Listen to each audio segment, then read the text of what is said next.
எல்லாத்துக்குமே வணக்கங்க. எனக்கு நம்ம சேனல் என்ன பதிவு பார்க்க போகிறோன்னு பார்த்தீங்கன்னா, செம்பருத்தி தேநீர் வந்து எப்படி வைக்கலான்னு பார்க்கலாம் வாங்க. செம்பருத்தி டீ வந்து ரொம்ப சிம்பிளாக வைக்கக்கூடியதாங்க.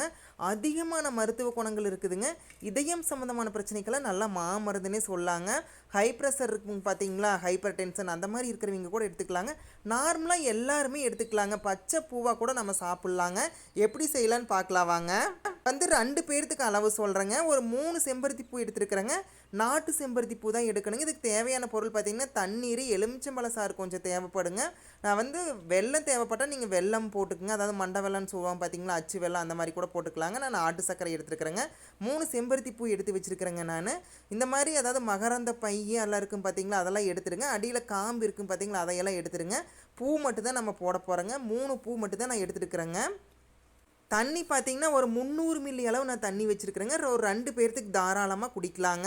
அதிகமான சத்துக்கள் இருக்குதுங்க. காலையில் வெறும் வயிற்றில் மட்டும் நீங்கள் குடிங்க. தண்ணி வந்து கொஞ்சம் கொதிக்க வச்சுக்கலாங்க. ஒரு 2 நிமிஷம் கொதிச்சா போதுங்க. கொதிச்சதுக்கப்புறம் நம்ம இந்த லீஃப் எடுத்து வச்சுருக்கிறோம் பார்த்தீங்களா, இந்த மாதிரி சின்ன சின்னதாக குட்டியே பிச்சு உள்ளே போட்டுக்கலாங்க. ஒரு 2 நிமிஷம் நல்லா கொதிச்சு வரட்டுங்க. குழந்தைங்கள்லேருந்து பெரியவங்க வரைக்கும் யார் வேணாலும் குடிக்கலாங்க. காலையில் வெறும் வயிற்றில் மட்டும் குடிங்க. பாருங்கள், ஒரு 2 நிமிஷம் நல்லா கொதிச்சு வந்துருச்சுங்க. கொதிச்சு வந்தாவே அதோட சாறுகள் எல்லாம் இறங்கி வந்துருங்க. பாருங்கள் எப்படி இறங்குதுன்னு பாருங்கள். எண்ணற்ற சத்துக்கள் இருக்குதுங்க. ஒரு 3 நிமிஷம் நல்லா கொதிச்சு வந்தோன்னே இந்த மாதிரி ஆயிடுச்சுங்க. அடுப்பு ஆஃப் பண்ணிடலாங்க. சர்க்கரை வந்து நீங்கள் தேவையான அளவு போட்டுக்குங்க. வெள்ளை சர்க்கரை போடுறது மட்டும் கொஞ்சம் தவிர்த்துக்குங்க. தேன் இருந்தால் கூட நீங்கள் ஊற்றிக்கலாங்க. இதை நல்லா கலந்து விட்டுருங்க. 1 நிமிஷம் அப்படியே விட்டுருங்க. அதுக்கப்புறம் நம்ம ஃபில்ட்ரு பண்ணி எடுத்துக்கலாங்க. இதயம் படவடப்பு அந்த மாதிரியெல்லாம் இருக்கும் பார்த்தீங்களா, அவங்க கூட தாராளமாக எடுத்துக்கலாங்க.